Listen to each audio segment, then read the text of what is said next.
We're just like highly caffeinated and ready.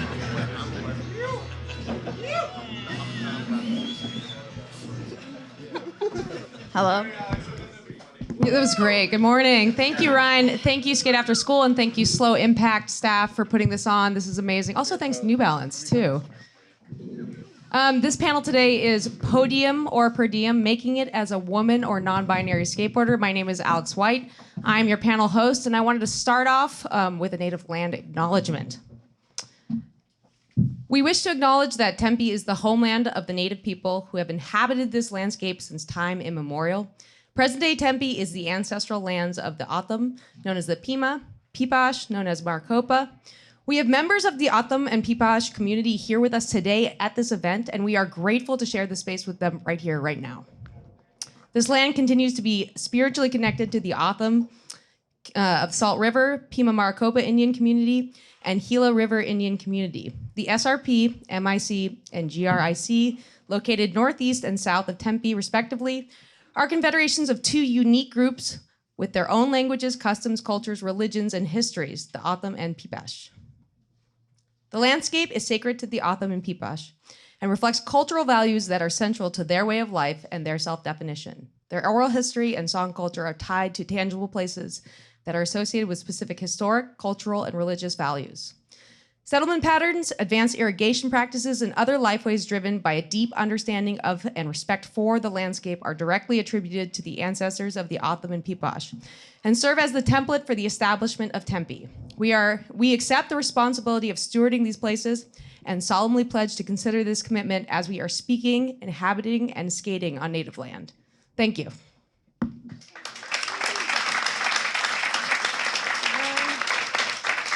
Let me get my files. So first off, I want to introduce our panelists who all got coffee. Do you guys need water or anything before we start? No, you're good? Shorties. Yeah. So yeah, again, we're going to be doing Podium or Per Diem, making it as a woman or non-binary skateboarder. On my left here, I have Marbie Miller. Marbie, you're going to love this. Marbie originates from LaPorte City in Iowa, of all places, and then made the move up to Wisconsin to be in the heart of the skateboarding industry. With some help from longtime friend Matt Price, Marbie started getting flowed skate gear and eventually moved out to the Bay Area to turn pro for their skateboards. Marbie has become an icon in skateboarding with her distinct artwork style and unique approach to skateboarding. Marbie has stacked up like 5 video parts over the last 2 years, traveled around the world, and most recently is helping Jeff Chung with the art direction for there. So this is Marbie. Can we give a round of applause for Marbie? Next panelist, we have Rey Choto. Rey was born in Seattle and grew up in Puyallup, Washington. Rey came to skating a little later in life, getting their first skateboard at 25 years old and becoming a fixture at the Skate Like a Girl events, volunteering and filming. They started casually shooting and eventually started filming their friends skating around the Seattle area. Rey's first big filming project was for Wheels of Fortune, and shortly after Rey moved down to the Bay Area. In the Bay Area, Rey met up with the Unity crew and started filming with the riders that eventually became the Their Skateboards team. Rey is the filmer behind Ruining Skateboarding and most of the Their edits that you see out there today. This is Rey, everybody.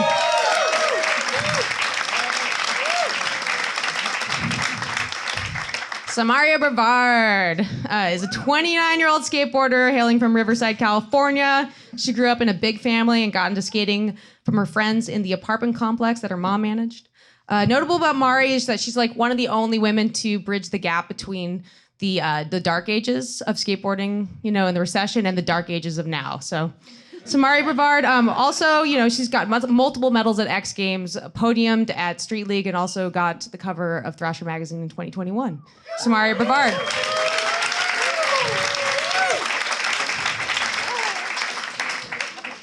Last but not least, Poe Pinson, 17-year-old sidekick, almost 18.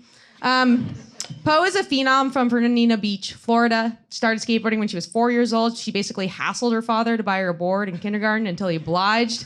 She's never stopped. Poe's first introduction to competing was when she won the 14 and under division at Exposure when she was 10. Poe grew up skating a shitty prefab park every waking moment, and she got really good.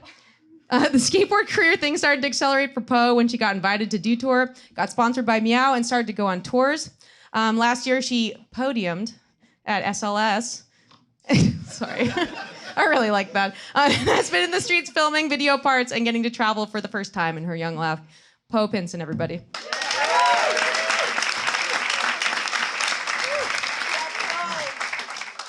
So yeah, this is an interesting topic, one that I don't know anything about, so this is gonna be really wild. We're gonna kind of talk about historical context with women skateboarding and non-binary and queer skateboarding. We're gonna kind of go round table. I'm gonna kind of pitch questions to you, and we can kind of go one by one to answer these questions. And please don't feel like you can't answer if it's not your turn. If you hear something that sparks you, go ahead and jump in and say something. You don't have to even raise your hand.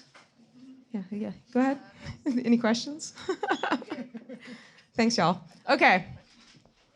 My first question is, what does a pro skateboarder do, Marbie? A pro skateboarder skates, has hope. I don't know. There's so many ways to be a pro skater. I feel like you could just be like a competition skater. You could film video parts. You could just like post online even. You just like have a board or something with your name on it, and I don't know. Yeah. Ray, please go ahead. All right, Samarria, what does a pro skateboarder actually do? Skate first. Drink coffee. I think most skaters drink coffee. And we skate, film, compete, whatever. Travel. There's traveling, and yeah, that's what we do. We travel, drink coffee, and skate. What do you think, Poe? What does a pro skateboarder do? I don't really know. I guess just like kind of wake up and then skate. But like also real life stuff too, like taxes and just like yeah, I guess just that. Skate, taxes, And that's great.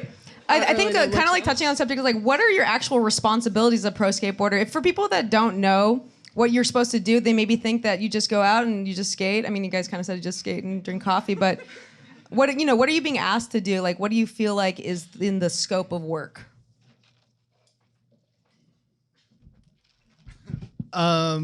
It definitely depends on who you're writing for sure, but you're expected to drop hammers, you know.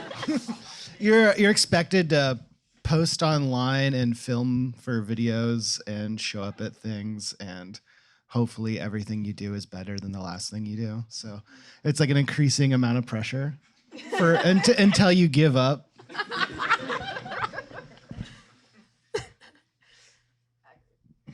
I second that. Mic drop.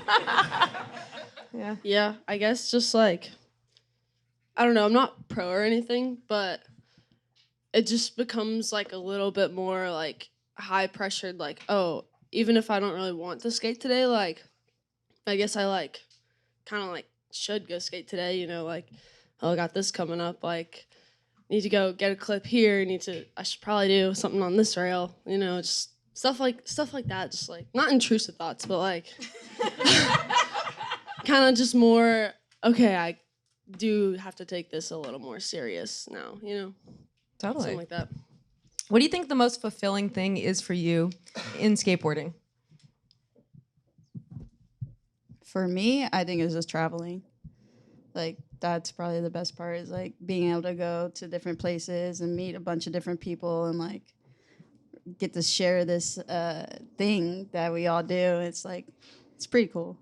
That's the best part for me, for sure. I think it's the community for me. I mean, I feel like that's kind of how I came into skateboarding, especially the queer community. Made a lot of friends.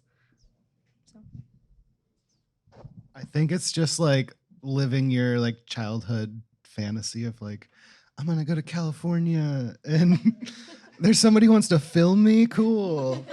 like I don't know, filming video parts is like the big thing, and like traveling with people. Like it's like a double-edged sword to have like pressure to make something, but like I'd never had that growing up. So like, it's like people wanting you to film and do something, and I don't know, that's fun. Yeah, I kind of agree. Like traveling and like seeing new things and like skating new things and learning. And then like also being able to like go back home kind of and skate with my friends, but also still have like knowledge of like everything that I've been doing too, and being like, oh hey, like we could make this a spot like by doing this. I don't know. Stuff like that. Just like I guess kind of like experiencing things and then like coming home and then not like sharing the experience of that, but just kind of like I don't really know where I'm going, but basically yeah, like traveling, then going home with my friends, and then just like simply having fun and like You feel like it makes you stay grounded? yeah, just kind of doing like little kid things. It makes me feel like skating the little historic downtown area where I'm from, and then like coming here and skating like actual spots, just like the differences and Yeah. cool stuff. Well, yeah. It kind of goes into our next question, which is, what do you think is the most important thing in skateboarding? Do you think filming video parts or collecting those big oversized checks at contests? Checks for sure. Give me the money. Show me the bag. Honestly, I feel like a good balance of both is like always it's like. That's always kind of what I've looked up to as like a kid. Just seeing like if someone does good in a contest, I'm like, oh, that's pretty cool. But then like if they can do good in a contest like and skate like put out a really good video part, I'm like, oh wow, that's like really cool too. And like I don't know, cause I grew up watching like both. Like I'd see like Leticia Buffoni at like a street league, and like I'm like, oh, that's really cool. And then I would watch like the flip like extremely sorry video and be like, oh, that's really cool too. Like I don't know, just like both. It's like personal, whatever you're into. Like Yeah. It just I feel like it depends. Like I think it's most important to just like have fun and have like not a lot of pressure, but like technically important would be like to make sure you have enough money to live. But like what I like to see in skating is just like video parts. When you were growing up, were you aware of any professional skateboarders that looked like you? Not really growing up, but I've been compared to Andy Anderson a few times, looks wise. And also once I saw a comment about me looking like a female Tom Asta. So there's that one too. But other than that, not really when I was younger.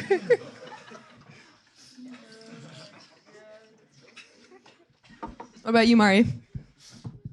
No, it wasn't like not people that looked like me, I guess. But I was very unaware there was even a female scene when I first started skating until I met Lisa, and then showed me the side project, and then I was like, oh shit. Oh, sorry, can you cuss? I think it's okay in this crowd. Okay, cool. But yeah, no, it wasn't until I seen like the side project and it was like this archive of all these people. I was like, oh, okay, so it's not just me. And then, yeah, so I guess kind of like I didn't learn about that till like 3 years into me skating. So until that point, I was like, I'm just like the only one because I'd show up to the skate parks. There's no one else, there's no other girls there but me. So I was like, yeah, I'm definitely the only one. And I didn't really know about the mags or anything too. So I was just like my little neighborhood, and I was like, for sure, I'm the only one.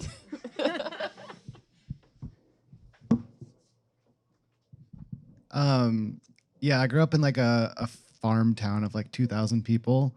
So like I didn't even like know that trans people existed. I just felt crazy my whole childhood. And then like I guess I never even saw like a fat skateboarder growing up really. So I don't know. I was like Sammy from Rocket Power. You know, like I had the camera and I wasn't as good as everybody. So no, not really. Do you think that affected any of your entry into skateboarding, not seeing somebody that looked like you, not seeing a possibility model? For myself, and back then, nah. I just had I was lucky enough to have like really cool people around me skating. I skated with the kids that I grew up in the same apartments with, so it was like I wasn't really exposed to a lot of outside things. I just knew what was going on inside whatever I was doing. So I feel like at the time I was like, yeah, sick. You're doing skate. You can do a kickflip. How did you do that? And then I'd like learned how to do it and just kept progressing with them. So at that time, I feel like once I started getting more exposed to the world, that's when I kind of was like, oh, it's not what I'm used to or what I've seen growing up. It's like there's a whole scope of things that are happening in the world, and it's like not the same as, you know, the little cute little good lifestyle I had growing up. Yeah, kind of for me, I guess there were like these like two girls that skated the skate park that I skated, Tessa and Kelly. And like it was just so fun hanging out with them, even though I was like 10 years younger than them. But basically, like I had them two to kind of be like, okay, well, other girls do skate. But then I would go to another skate park and not see any other girls. And then it was just kind of like, okay, well, like, maybe not. And then I like started watching like stuff on YouTube. I'd look up like girl skater and stuff just to like see. And then like Lisa and like the Girls Skate Network or whatever would pop up, and then I would see like Vanessa and you and like Nora and all them, and I'd be like, oh wow, that's like super sick. Like before Nora like was super popular or anything, or like before any like girl before any girl skateboarder, or like really any like non-male skateboarder was popular, besides like, yeah, I don't know. And then like slowly I was kind of like, okay, well there are like girl skaters, like just not really here.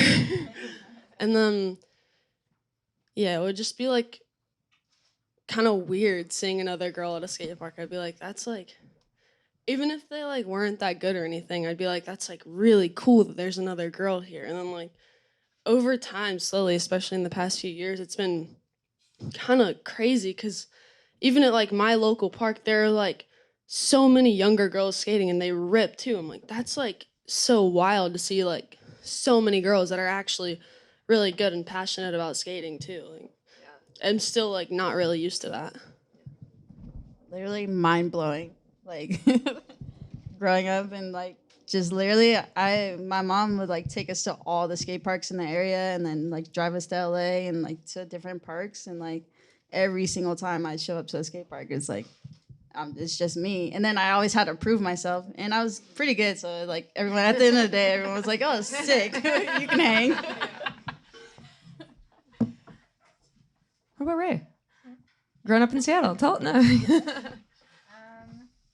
Well, I didn't start skating until I was like 25, but I started with Skate Like a Girl, so it was probably only 10 people that showed up to the little women and trans sessions, which was cool.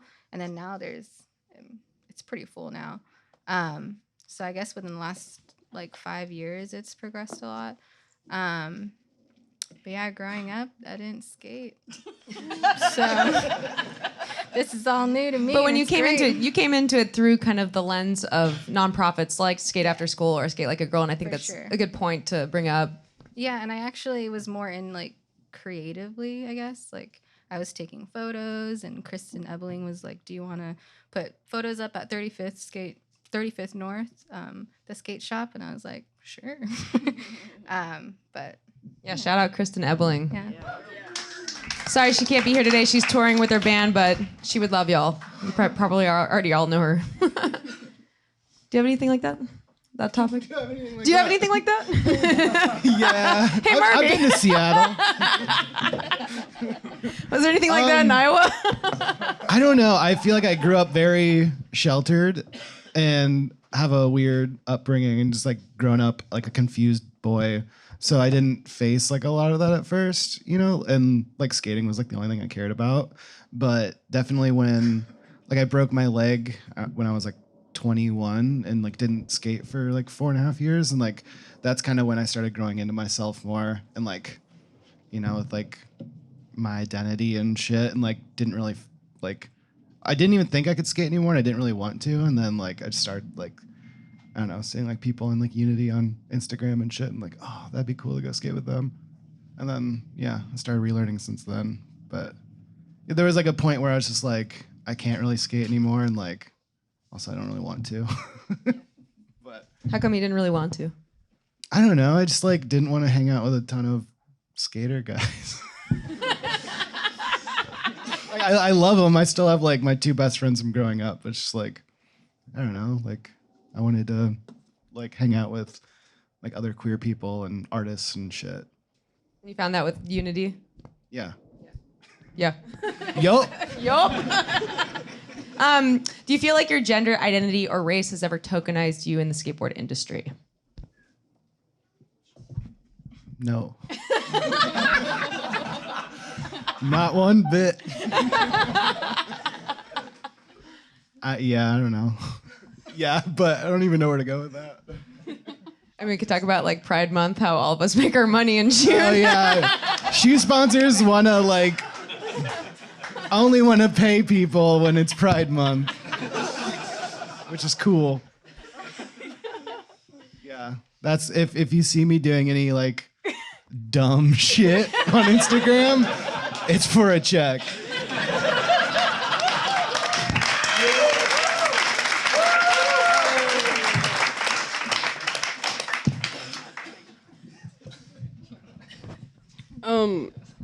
Yeah, I don't know.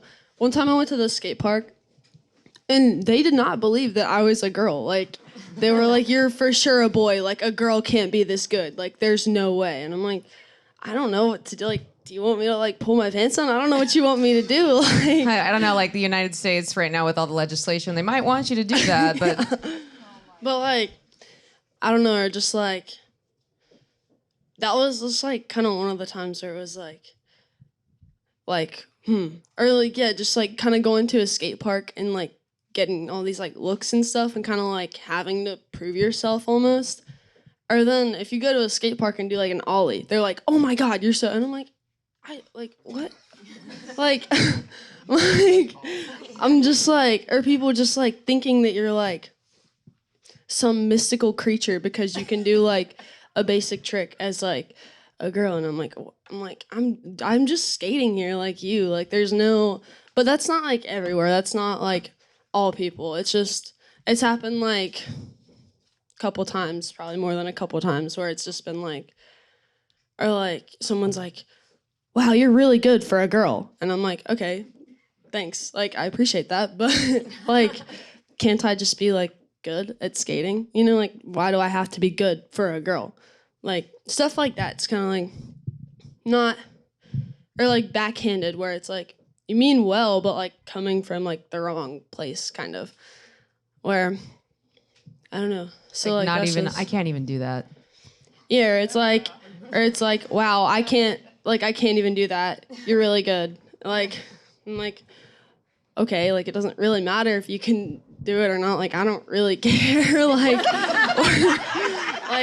we're all just kind of here skating. Like, it shouldn't really matter, like what gender identity you are, like what race you are, where you're from, like what, like, yeah, it shouldn't really matter. Like, we're all just skating. Like, someone can be good, like, and not really have like an identity or not really like know anything. Like, they don't have to be good for like a certain thing, like, you know, or like, I feel like skateboarding's kind of like bracketed off in some ways where it's like, okay, there's like queer community, like girl skate community, like male, like older community, like younger. It's like, can't we all just like skate like together? Like, I don't know. Because whenever I was growing up, it was kind of like that. Like, I was like an 8-year-old girl skating with like 25-year-old dudes. So it's like, I don't know. I feel like I just have like a different view on that. And like social media too is like kind of weird with all that too. People really try to like go in and fully just kind of attack you in the comments sometimes, or like just because they're like bored. But I don't know. Like sometimes I'm in like hating moods and stuff, but I'm not gonna like go online and like take it out on everyone I see, you know. So. You got anything on that, Samarria? Do you ever feel tokenized? Maybe I don't know if I like feel it, but I know it happens. But yeah, I mean, I'm a black kid, so it happens. It's like it's very in the now and what's happening and like all these different things and topics, and it's like, yeah, you're gonna, maybe it's more pushed towards that so that this company can look a certain way, or but I feel like for me most of the places I choose to go I have legitimate like connections with, and I try my best not to like allow myself to be put in situations that were like, I feel like a lot of people like to bring up the fact that I'm like the first African American to get a medal at X Games and stuff like that, and I'm like, yeah, that's cool, like, but also I just went to a contest and skated. Happened to do pretty good, you know. So yeah, I know it happens. I don't really like allow myself to like live in that space though. So yeah, that's my take. Ray. You filmed almost everybody on this. You filmed everybody on this panel. What's the difference between filming Poe, Samarria, and Marbie?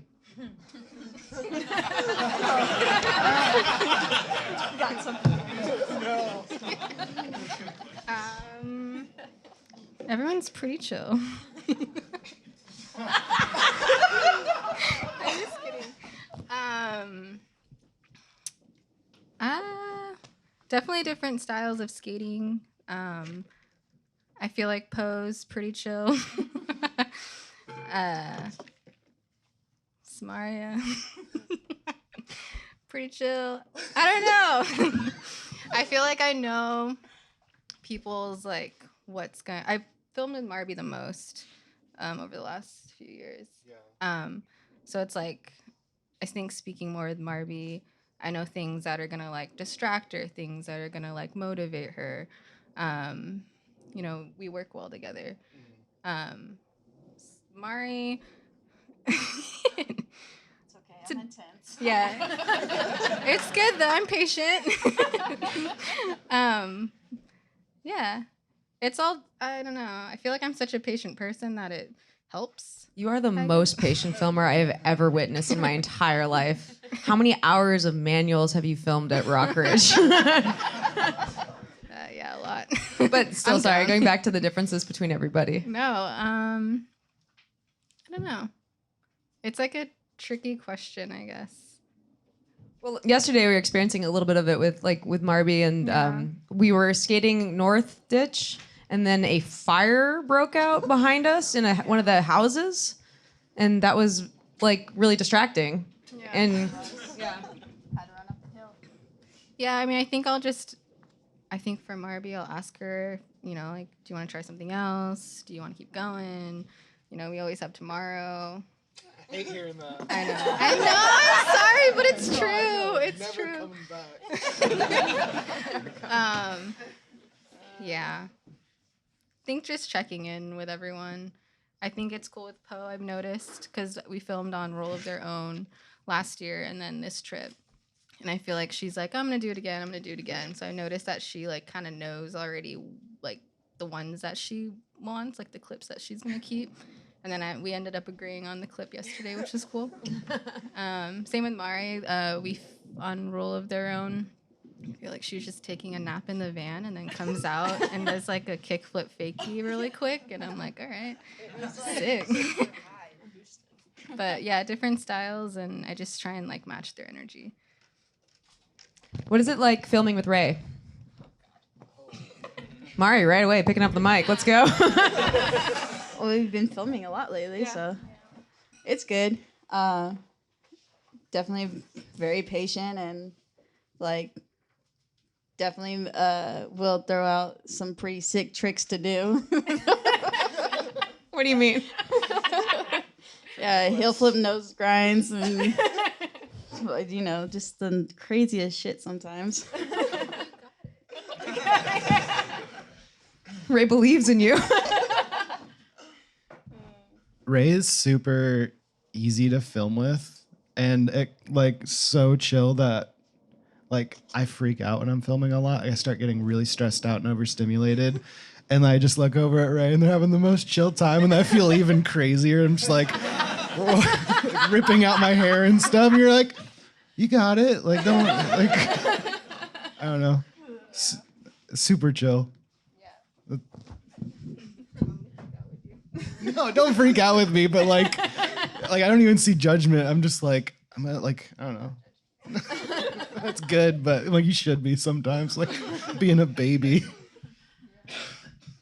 Yeah, I agree. They're just like very chill. And I mean, which is kind of good because I've filmed with some like filmers that are not very chill. And it's like, it's not like they're like, come on, hurry up. But it's just like, I'm like, oh, okay, well, yeah, I don't know. Because I feel like it's a good balance of just like chillness to where there's not a lot of pressure to be like, wow, like, oh my God, like because I don't know, like yesterday we were skating the ditch and it was just like, I was just kind of skating around and like doing some things here and there and like, just like very chill. Like I didn't really feel like I was actually like filming, which was nice. I feel like when I'm filming with you, I don't actually feel like it's like a mission to like get the trick, like let's do this. It's just kind of like, okay, like you were filming, having fun, like yay.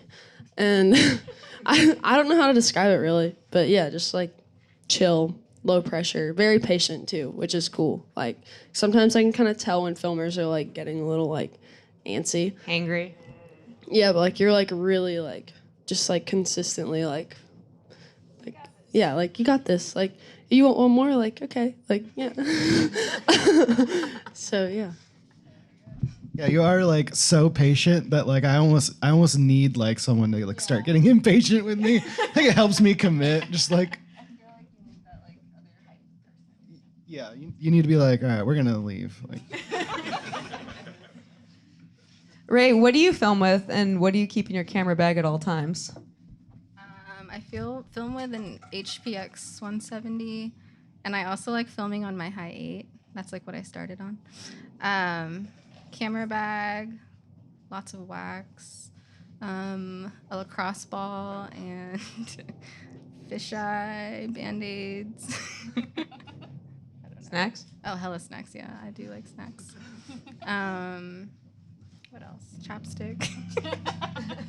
Chapstick. Especially for Couple here. batteries. I need more P2 cards, though. I only have 2. Yeah. If anybody's got any extra, I'll be here all weekend. Help me out. And I want to talk about the There video. It has a much different vibe than most of the skate videos that I've ever seen and that are out there today. Why is the There videos so different? Because it's gay. It is, but well, Jeff Chung is behind There and Unity, and I feel like it kind of just reflects back on him. So it's his vision. You know, he created the team. The team has like a genuine bond with one another. And you see that in the B-roll, you see that in the skating. Leo edited the video, and I mean, he's super talented, and that shines as well. So it's just, I feel like everyone working within the project, like you can see it's like passion and like, yeah, true love for the community and skateboarding. Yeah, I think a lot of brands kind of try to pour a lot of money into manufacturing that, and you have it naturally. Can you talk about like kind of the geographic and social connections between the There team?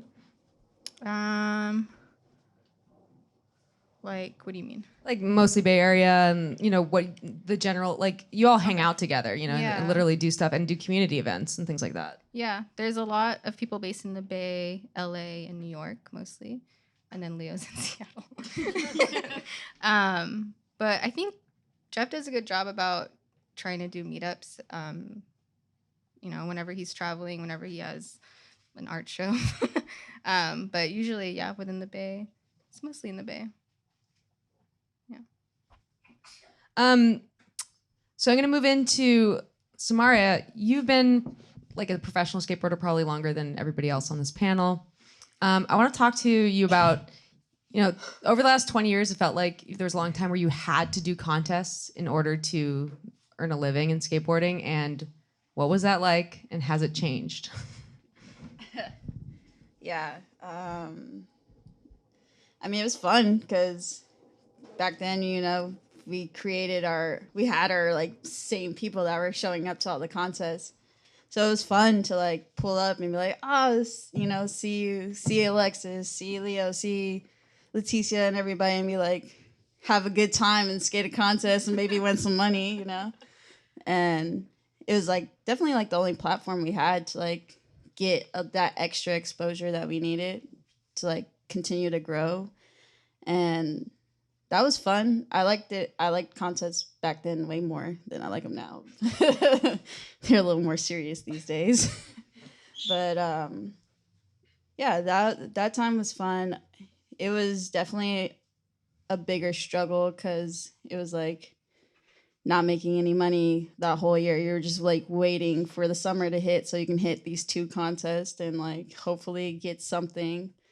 And then since then it's grown so much. It's really crazy, to like finally actually have like support and like be able to go and not worry. I used to go on trips and like have $10 and like I'm there for a week, like not being able to like really finessing like, okay, maybe I could spread it here, I could do this like this, so hopefully they're gonna give us lunch and stuff. And to be in a place now where it's like, oh, I can get my lunch. I don't have to worry about that. I'm on this trip. I'm not concerned. And yeah, it's actually really crazy because I didn't think that this would actually happen. Like it was like so long of like just getting the bare minimum, like crumbs, that to be at this point where you're actually able to like find a route and like maybe make something actually happen for you is pretty insane. Especially when it was like dark. It was dark. I didn't see no light. I remember watching you, and it was like X Games. You weren't tripping so much, but Alexis Sablone was like, okay, I have to win X Games or I have to get a job. And Alexis didn't win and then was crying behind the thing. So it went from that to now where there's a little bit more economic stability. Has that offered you new opportunities? Yeah, definitely. Like, I'm really grateful for like New Balance stepping up and stepping in and helping me be able to like sustain and like be able to like travel and then be in a position to like, I don't know, I used to like buy my own flights to like all these contests and I didn't, like I was scrounging. I was like, all right, I got this. I can go do this little job right here and work at the apartments I lived at and like get a couple bucks. And then like to be able to like go to the contest and like just like do what I wanted, what I love to do it's pretty wild. I've been doing this for a long time. You have been doing this for a long time. Do you have any advice for Poe? Yeah, I would just say like keep doing what you're doing. Make sure every time you step on your board that you're doing it because you want to step on your board, and like that's where you're gonna get the most success, most like progress, like what you need out of life. As long as you're like stepping on it and you're doing it for yourself and for the love, that self-care kind of idea, then sky's the limit. Thank you. That's some nice words of wisdom. I'm curious to think like what I'm gonna go around one more time and see like what's your version of making it? Made it, baby. Whatever. In life or skateboarding? In life. Or, Yeah, in life. Anything, yeah. I mean, just like having enough money and having health insurance and like a car. Yeah. I don't have any of that.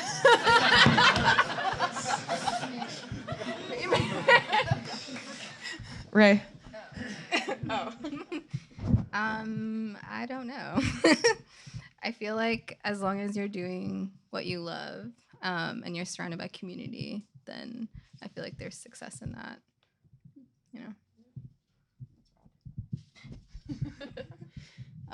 Yeah, same deal as Marbie. I need health insurance. Well, you know, I've made it if I can pay my bills.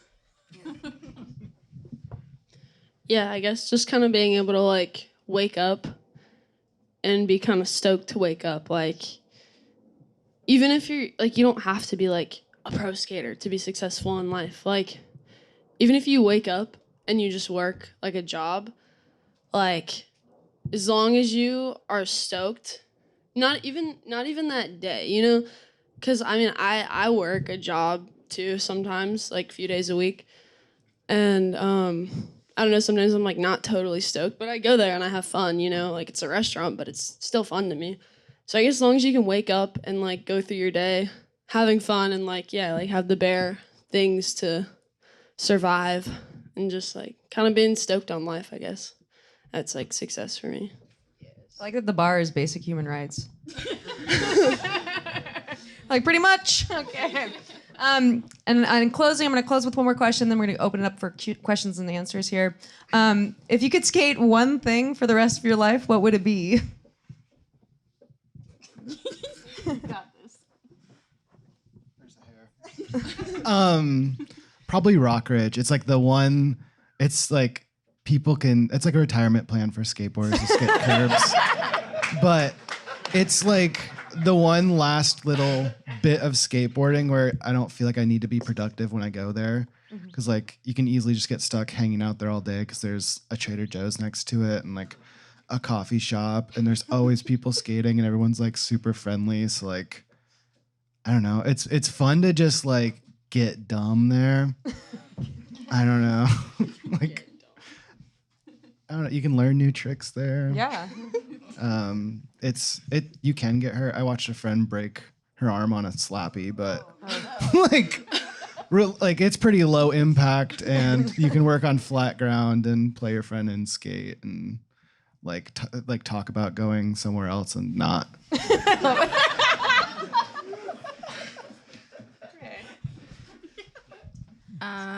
Like a small ledge. Flat ground. Like, so small. Like a you small. know, like that. Yeah. Little. Yeah. I love that. Does it have to be anywhere, like geographically? Where would that small ledge be? In the bay. Small ledge in the bay. It sounds Yeah. kind of like Rock Ridge. I know.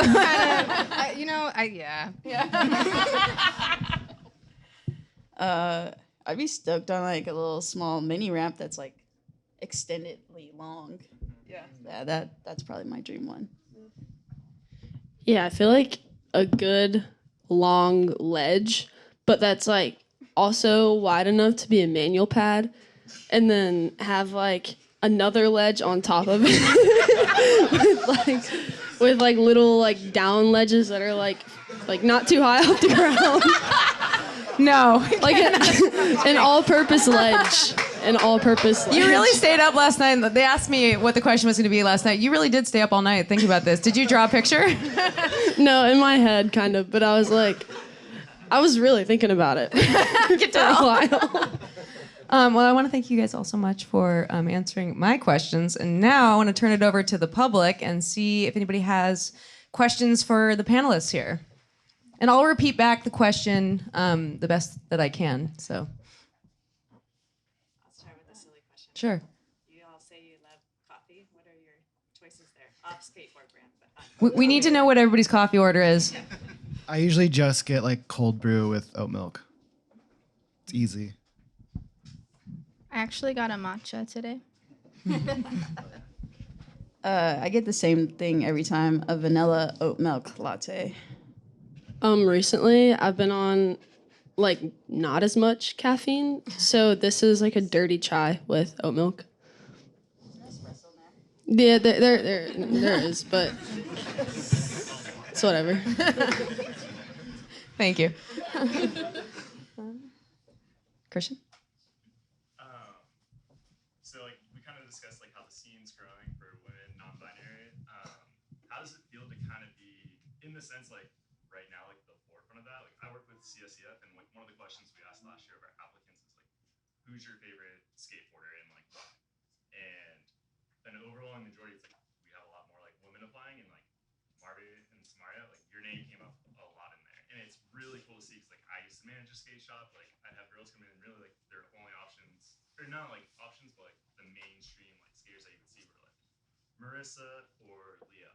It really wasn't like overly popular. People really didn't know, but now you guys are essentially household names. Like it's come up there. So how is that?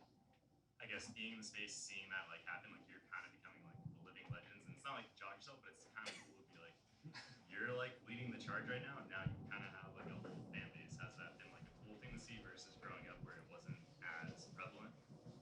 Yeah, they asked, what is it like to be kind of the living legends, the household names right now? And, you know, looking back, it wasn't really like that. What does it feel like now? It feels surreal.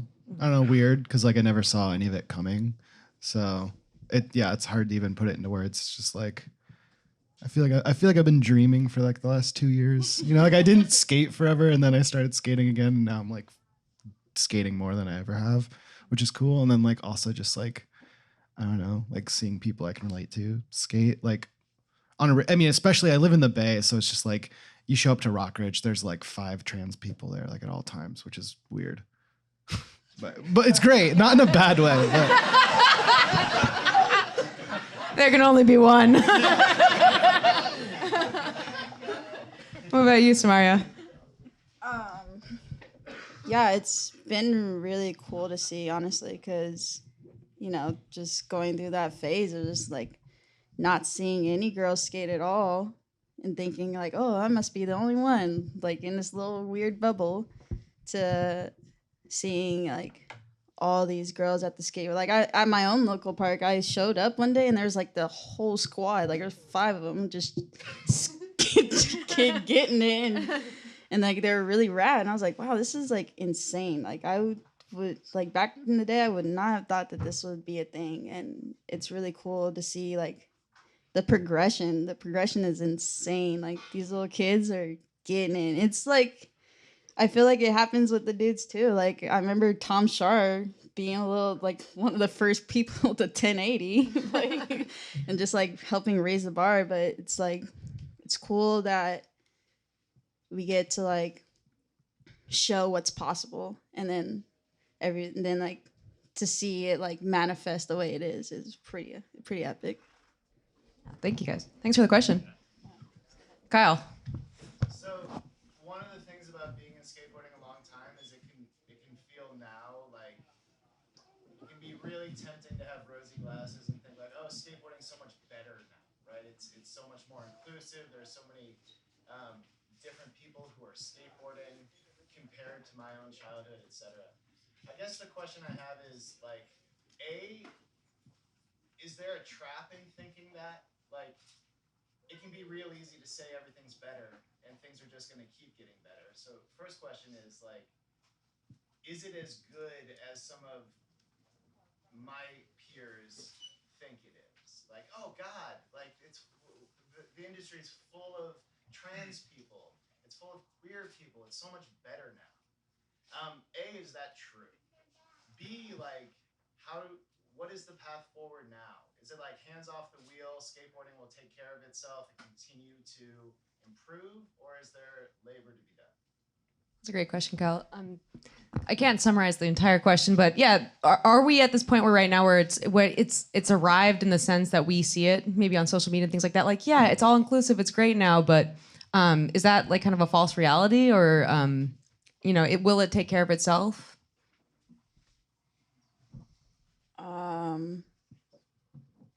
I don't know. Like, are we like kidding ourselves a little bit, you know? I think with like social media, it's like I think we just have like, we're in a place where we can create our own communities. We have like, you know, we are growing within our own communities, which is like having this like effect, like this blossoming effect where it's like trickling down into everything. So I don't know if I can't predict the future. So it's like maybe I think we might be heading in the right direction at least. And honestly, we'll have to see how skateboarding handles it. But so far, like, it's really good to see that there is some type of inclusivity happening. That's the best I got. Yeah, it's interesting you made the distinction of like between is the industry like super, I don't know, like diverse or anything, and it's still like not really like, you know, any like we're kind of an anomaly like there just being like its own thing that started with like a ton of queer people and stuff, but like there might be like one girl on a team, or like they might come out with a new video and they have one clip, which just sucks. Like I hate like waiting for a video and I'm like, oh yeah, like I know that person's on this company now, like can't wait to see some clips, and there's just like one clip in like a 40-minute video. Primitive video. Yeah.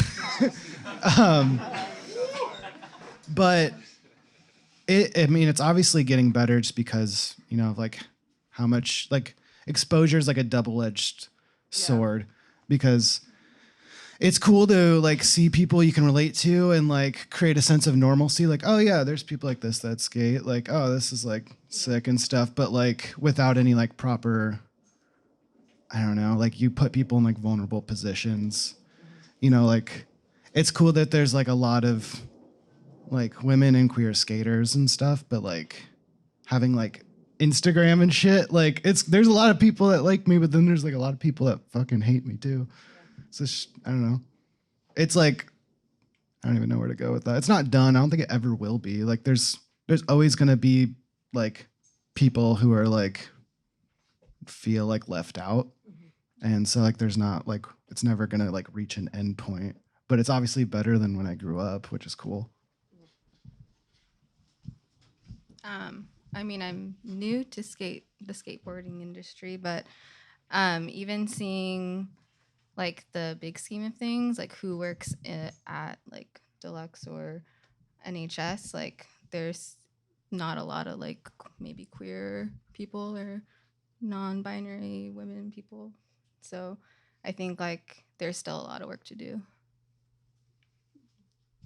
Yeah, I just want to add into, I feel like there's this quickness to, you know, push back like affirmative action or like any kind of like, you know, supplemented help towards underserved groups the minute that we feel like we've gotten to some place of equality. And I think that you had a really good point about these like rose-colored glasses, because I think that a lot of brands, especially ones run by men, want to absolve themselves of the task or burden of creating more equity immediately when they see some of it happening. And when budgets start to get pulled back like they are this year, it's the first thing to go. We always joke with Samarria, like women's programs, last thing to be added, first thing to be cut.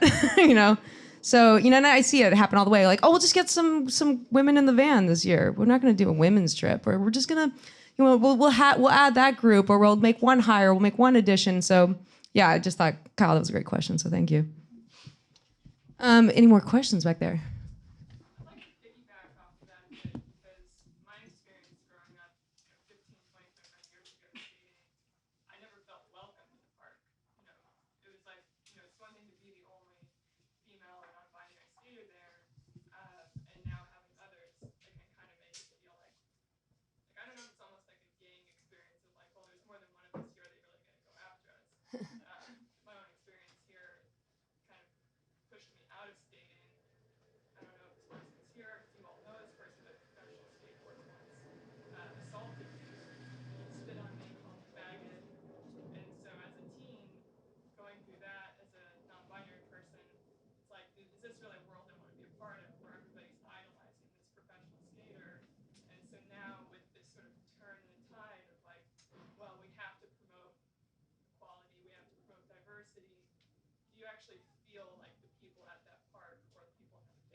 me, it's always been about safety. Like, if I show up and there's some other queer people or some other female skaters, then I might stick around.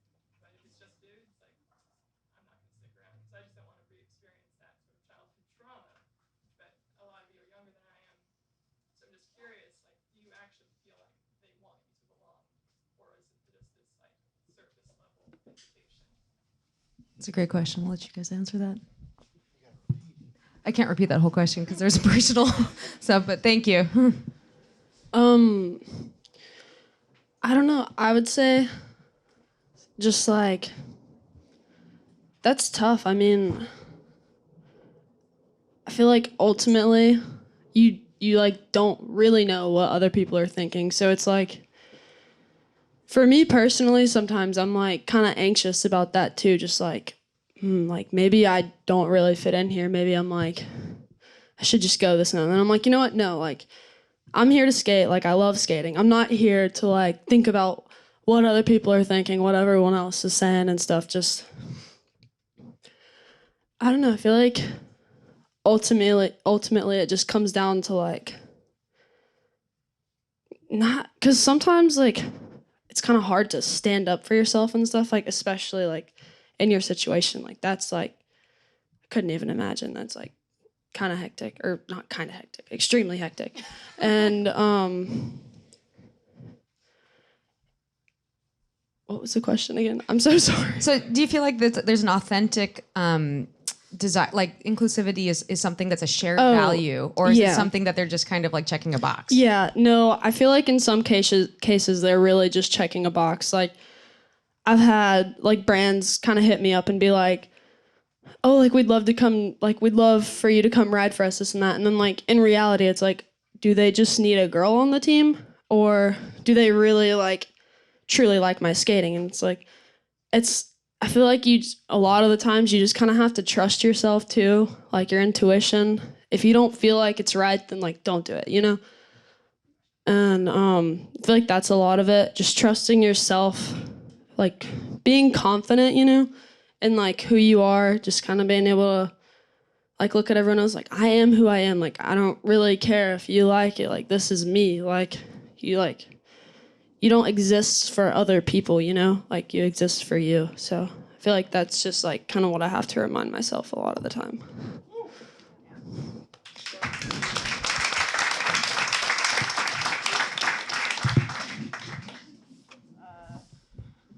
Okay. I feel like I've had a very unique experience. So, and I've been in a lot of different vans at this point. And I think I got lucky in the sense that the people that I've been able to like skate with, like they're really have like a genuine stoke to like for me to be there, and like I feel it, and like yeah, it's made for like some of the best times of my life. So yeah, I think I'm sure there's all spectrums, of course, but yeah, I would say for me I got really lucky in the brands that I got put into and the people I got to meet, and it's been pretty rad. Yeah, I also feel like I have a really unique experience because growing up, like, I had to like suppress who I was to fit in, and I could hide. Whereas like, and even like now, like going to the skate park when I first started skating again, like first started transitioning, like definitely like got made fun of like by little kids and shit, like, which sucked.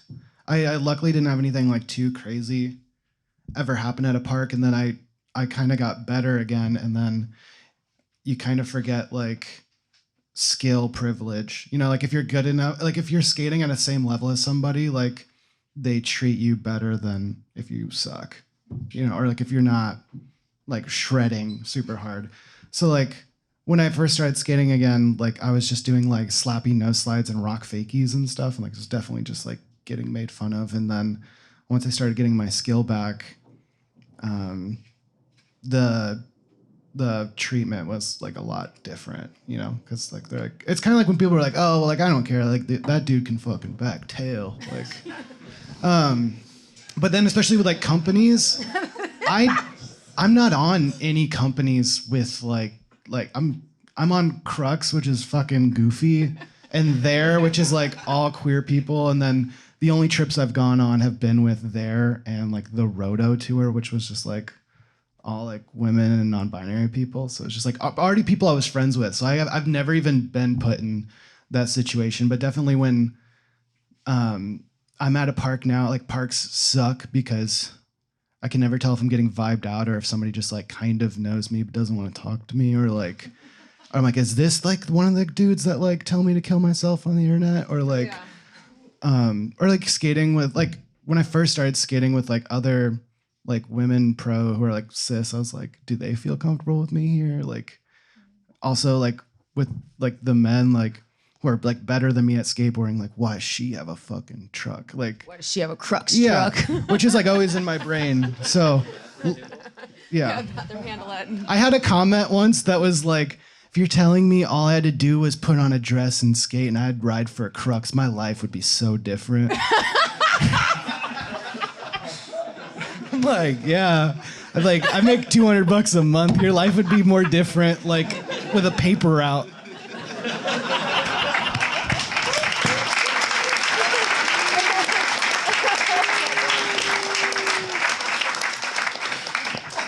I mean, I think you touched on one more point that I just wanted to address about problematic people within the industry and then still being propped up and idolized, which is happening constantly, still, all the time. We hear rumors about it. We hear it in our own community. We know that people are like this, and yet we still put them in tours, and we still elevate them, and we still put them in the photos, and we ignore who they are. We ignore this stuff because they're really fucking good.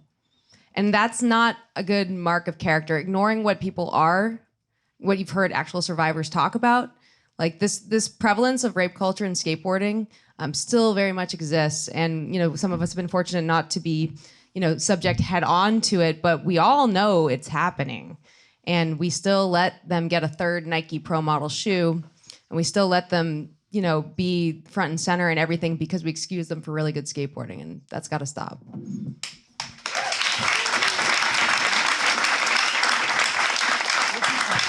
Yeah, thank you.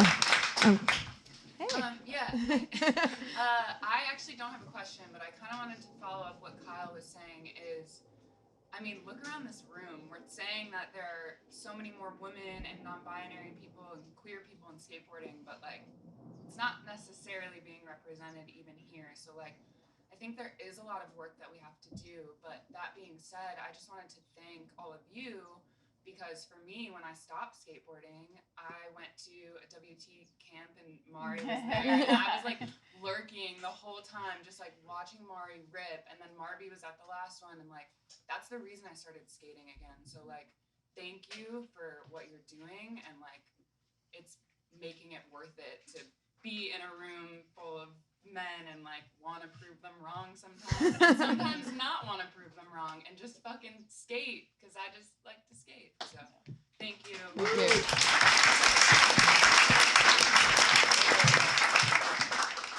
Two quick one. Sure. Marbie, you touched upon it a little bit. How do you address the twin problems of increasing income inequality in skateboarding and also basically the lack of wage transparency? How difficult it is to talk about money, asking for more money, and wondering why how many X or Y pro skaters have to have a day job or several day jobs and have to play calendar Tetris just to be able to hit a contest, just to be able to go on a trip or trips. I feel like a lot of skaters are like scared to talk about how much money they make, which makes it like interesting for the public. Because some people think you make a ton of money. Some people like, no, you don't make any money. And I think people are scared to talk about it just because they don't want to like fuck things up. You know, they're like, like I don't want like, because sponsors look at that. Like, are they going to say like how much money they make? Like, we're not going to sponsor this. Like, are you going to go on a panel and tell everybody how much they pay you? Yeah. Sorry. It's Alex. okay. I love you. That's fine.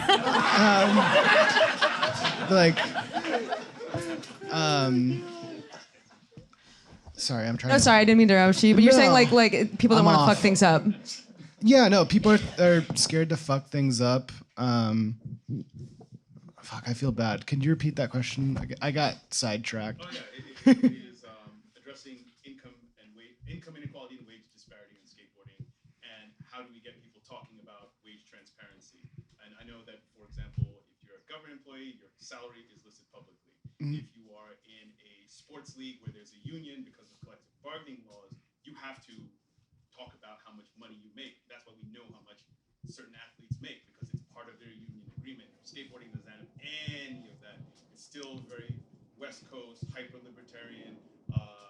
Here's your your contract. No benefits. Yak yak yak. Good luck. Yeah, no, like no companies offer anybody health insurance. You get, like, if you're a skateboarder, you make all your money off of a shoe or a drink sponsor. Like, hard goods don't make any money, and then you get like a couple random checks, and sometimes they come in at different times every month, so like you can't even really account for like having that chunk of money at the same time. So it's like, yeah, I don't know how to fix that. I feel like, I don't know, I'm maybe even bad to ask because I don't know. There's a lot of smart minds in this room at this event, so maybe a good time to talk about it. Yeah. Question? So where I live, my local skate park is run by 2 women, and they do quite a lot of emphasis on skate schools and skate camps for young kids who are just getting into skateboarding.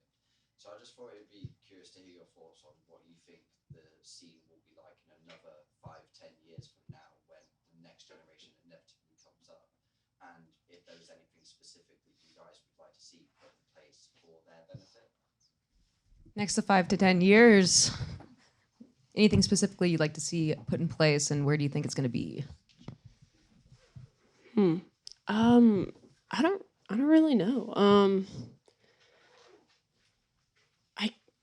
I guess just like what would really be cool, but like also super unrealistic, because it's like everyone controls their own opinions, but just like less like negativity, just like, and less like, I don't know, like just like, yeah, like gatekeepy kind of, like just like online especially, it's like if you wear like a certain brand of pants or something, you're gonna get like made fun of, and it's like, why? Like I guess just like kind of like pushing inclusivity, is that the right word? Yeah, inclusivity amongst like just like skateboarding in general, not amongst any certain group, or like just like amongst all of it, I guess. Yeah, I don't know. I feel like what I'd want to see in place, kind of like Poe, definitely just like, let's hopefully get to the point where it's like, we're skaters. There's nothing else needs to be added to that, we see the progression in everybody these days, especially with social media. So yeah, I think more like along that line, like let's get to being skaters, and like let's look out for each other on all levels, So yeah.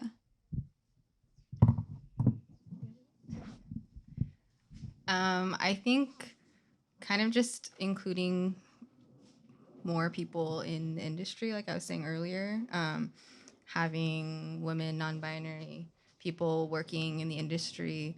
I want to see more filmers, more photographers, more, more brand managers that are not just men, more conversations about, I don't know, everything.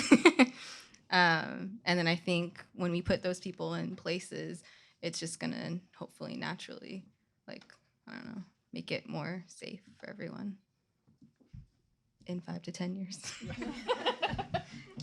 Hopefully less like trauma stories to get people to like understand why things are important, Yeah. Hopefully like you don't have to always just talk about your struggle for people to like, oh, that's cool then. Like it's really annoying when like the only thing they want to hear is just like how hard something was for you. Yeah. And that's like that's the theme of You're Skating on Native Land yesterday too. Yeah. Yeah. It's like you don't want to have to just talk about, oh, like, yeah, my life was really hard, shit still sucks. To like it's fun to have like normalcy and just like have representation and understand that that's important, so like people can learn things and people can relate to. And what I'm worried about too is like with all like the checking boxes, it's like I don't know if it's gonna be fucking better than it is now in 5 years. Like, you know, like it seems like skating's like, you know, we're in a recession now. It almost feels like it's dying a little bit. So with like the first things to go, just like being like women skater budgets and all that shit. And also it's like skateboarding has such like a gatekeepy like core mentality, which is like important for some things, I guess. And like, it's like also very like hurtful to like, I feel like a lot of like women and queer skaters just get lumped as like, oh, that's just like corny dumb. Like they're looking for like some core skater to like push their agenda with, like to keep skateboarding like the same. So I get worried that like skateboarding will just kind of like exist like separately. Like they'll, unfortunately, like a lot of like skaters I love and watch and stuff just like have to do a lot of like corny stuff online to like make a job. And it's like, that's not even like what they even want to do. Like they would want to film a video part if they had fucking support. So it's just like, I don't want to like, I don't want core skateboarding to like feel like this like separate thing than like, yeah, but who knows? Question.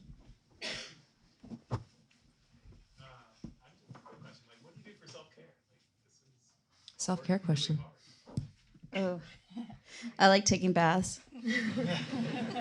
Light a candle, you know. Find your zen. Yeah, we all took one together last night.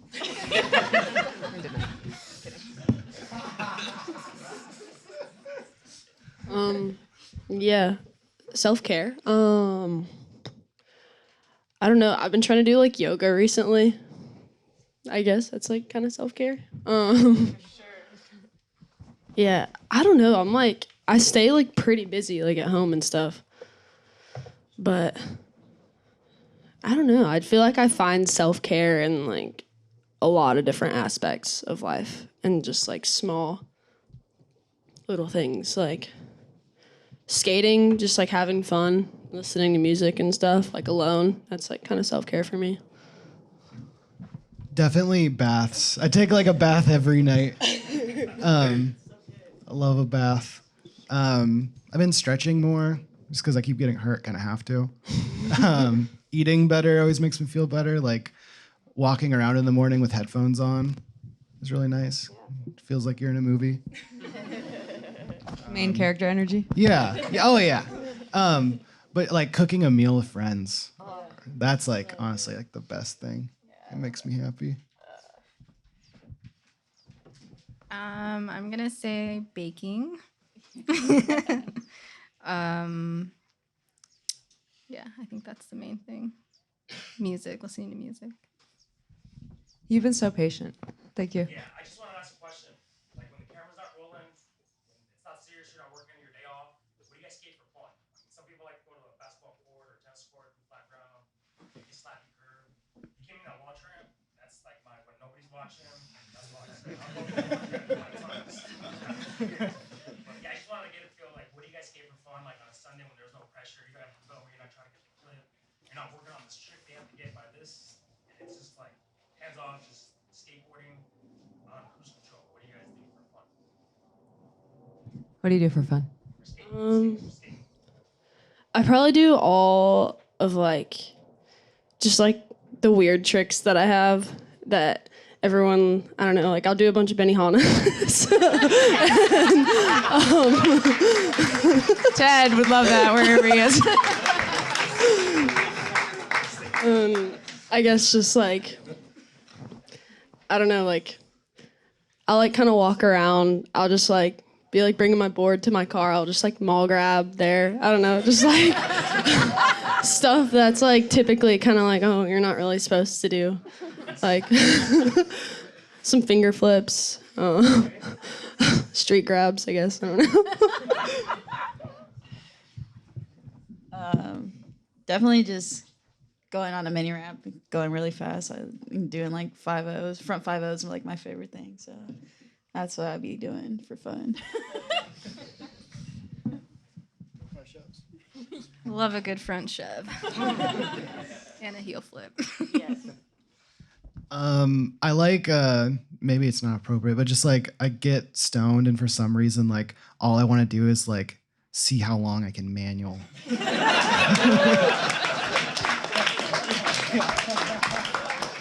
I gotta wrap things up and maybe take one more question. In this side of the crowd, thank you. If anybody would want to share an interaction or a moment where you realize the impact you've made on skateboarding and how you've made it a safer, more accepting place for people who aren't straight males, and how did that make you feel? And it must feel empowering, so I'm just curious. Yeah, can you guys share a moment maybe where you actually did make an impact and made skateboarding feel more inclusive and safe?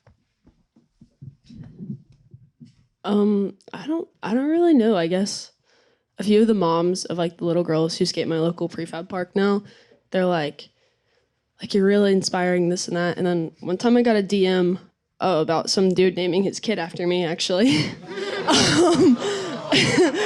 So that was already Poe. I was like, wow. It was like a partial. It was like, you were like a big inspiration in the naming of our kid, and I was like, okay, cool. Like that's like insane. But yeah, just I guess, and especially growing up in such a small place too.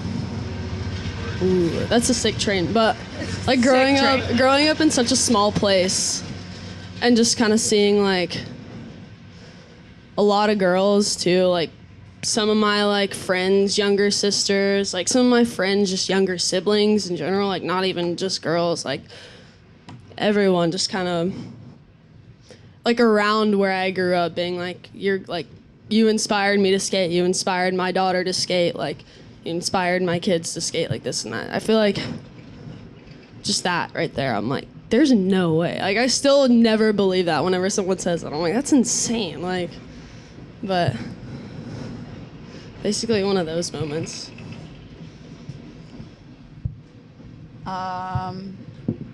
For me, I think I actually have trouble like acknowledging that I might have actually had an impact on skateboarding. Yeah, I guess being in this type of situation is definitely like eye-opening to like, oh, you know, because I'm actually sitting here thinking about it and like, you know, we're having a full-on discussion about it and I got invited to be here. So, yeah, it's definitely, I think I just live in the world of like, I'm just skating. Like, I'm not doing anything. I'm just rolling around on my board. And maybe people are watching. Yeah, so I think, I mean, I do realize that with everything that we've done and just the consistently like grind and like just going out and doing what we do has elevated like our culture over here, and like it's pretty sick. I feel like I think some of it maybe I'm sorry, I'm so soft spoken already. I'm like, should I wait? Mainly if there's like a unity meetup or something and someone comes up and tells me that either they started skating or they're inspired, that's like probably something that sticks out.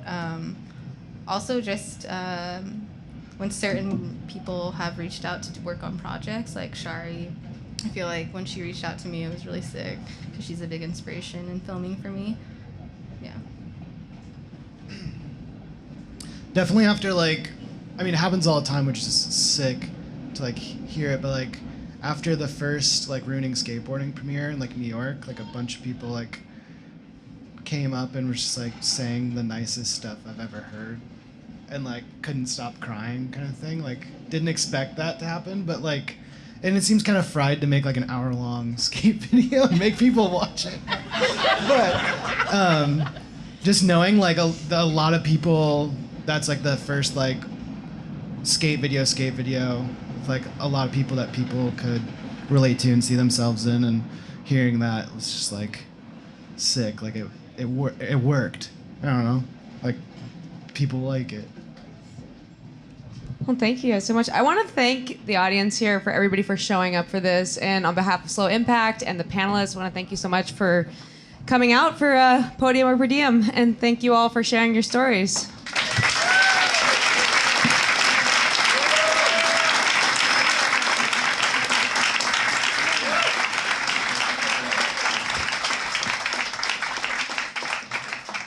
That was really cool. I was supposed to make an intro before this, but I might be a little hungover this morning. So just a couple of housekeeping items. I really wanted to I thanked everyone last night, but there's just a profuse amount of thanking that has to happen. This would not have happened with all of your help. I felt just an immense amount of gratitude last night for having such incredibly talented and responsible friends.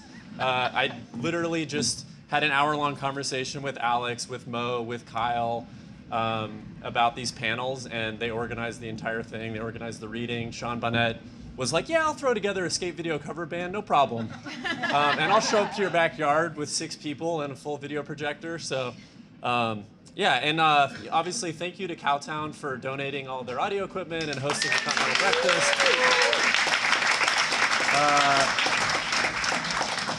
It is National Skate Shop Day. Is that today or tomorrow?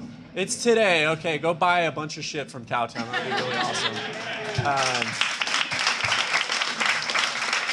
And the America MJs and 8.5 are already gone. Okay. And on top of that, also thank you to Chad and everyone at New Balance for making this possible, and to Mo with his funds from ASU. Literally, this would not have happened without those 2 resources.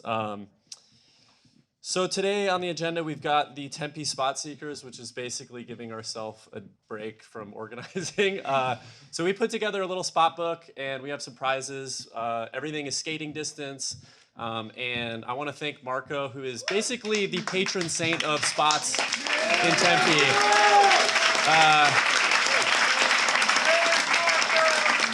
I just want to say, Lurker Lou, wherever you're at, you got to run for your money, because Marco has been a literal madman the past month, just buying brick rub, putting himself at risk online for criminal damage. Yeah, pretty amazing. But we do have really good prizes. Derek, who's a friend here, donated some Beats AirPod headphones, so you're not just going to be getting sci-fi sweatshirts, which I'm sure everyone also wants, but we have really good prizes, and we have like 13 different categories or something. So please, go out, make an edit with your friends. There's lots of skate spots. Most of them are in that general direction. We've geotagged them all on the Instagram. I didn't know how to make a map in time, but just look at the spot, find it on the Instagram. A good place would be Marco's Curbs. I've heard that Marco's waiting for you, right? Okay, the curbs are ready. We've got like how many feet of curbs? There's an event at the lake ledges, so you might have to go around the outside. So you know the couple lake ledges? Yeah. Goes out today. There's a big party today at the lake. So Okay. that might be out. I mean, we'll Yeah. see. But the curb might be a good starting point for a lot of people. There's literally like maybe 200 feet, maybe 300 feet of. Yeah. Like specifically a golf ball. Yeah, I left my notepad on the workbench, and someone also wrote "Get Clee" with an exclamation point. So yeah, get some clips today. And then also, not attached to our event formally, but the Freedom Board Shop video premiere, which is the skate shop that I rode for. Levi Brown, Marty Morawski, Will Blady rides for them. They're having their first video ever tonight at 7 p.m. We left enough space to have people go there if they want to. It's in downtown Mesa, which is, driving distance. But after that, we've got the Sativan and Piyama band, which is at 9 p.m. at Cornish Pasty the Beast, which is basically just like a few blocks away. Piyama is an amazing psychedelic cumbia band, and yes, that is as cool as it sounds. They're like literally the most incredible local band, and you don't want to miss it. Also, thank you to Thad. I don't think he's in the audience, but he donated Pizza Port kegs for the event tonight. So 100% of the beer that you drink to get drunk will be donated to Skate After School. Yeah. Okay, lastly, you, my friend with the Pyramid Country shirt, can you grab that Tommy Guerrero board, which is a vintage, crooked Tommy Guerrero variety? My friend Alan over here is set up a raffle for that board, which he's been trying to give away. And so 100% of the proceeds of that obviously will go to Skate After School. Go buy a raffle ticket. Alan, are they supposed to give it to you or put it in the... Put your money in the jar. We trust you. Okay. There's instructions there. Put the money in the jar. Take your ticket. We'll get in touch with you if you win it. Yeah. Sweet. That's it. So if you have any questions, does anyone have any questions about how the Spot Seekers thing is going to work? Basically, just find a group of a few people, go out, skate the spots, make an iPhone edit. I hope that at least one person in your crew knows how to edit movies on the iPhone. So, yeah. A free agent corner. Yes. Amazing. Yeah, that's a good idea. Because we suggested groups of 3 to 6 people. I recognize that some people, like Dominic, who came all the way from the UK. Also, round of applause for Dominic. Our furthest attendant. Dominic messaged me on Skate Twitter and was like, hey, I'm coming out from the UK. And I was like, are you sure about that? Yeah. Okay. And he has never been to the States before. He shows up to my backyard where I'm still finishing renovating the garage that people are going to stay in. The first thing that he does in the United States is help me move and install a Murphy bed. Yeah. I felt terrible about it.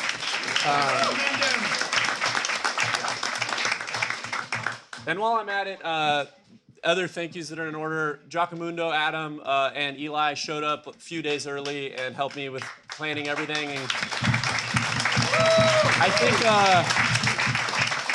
I had Adam never been to the West Coast. I don't know if we're going to call Arizona the West Coast, but I had him transplant a cactus on his first day in Arizona. So, yeah. Yeah. So thank you to Adam and Eli, and then obviously Tim and Zamara. Tim, I do not see here. Maybe he's hungover too. Where's he at? He's out there. Tim, how hungover are you? He's hungover on donuts. All right. He's got that sugar high. Yeah, okay. And then obviously Zamara too. Round of applause for both of you. Sweet. So I'll just leave you with, if you are a free agent and you came here alone and you're looking to buddy up with some people, just go over to that corner where Chris Cookie Colburn is, and he will... yeah, I'm going to have you be the director of organizing some groups of people. I don't want anyone to be alone. We'll have people to go out with you if you are alone and you can't find a buddy. And yeah, have fun today.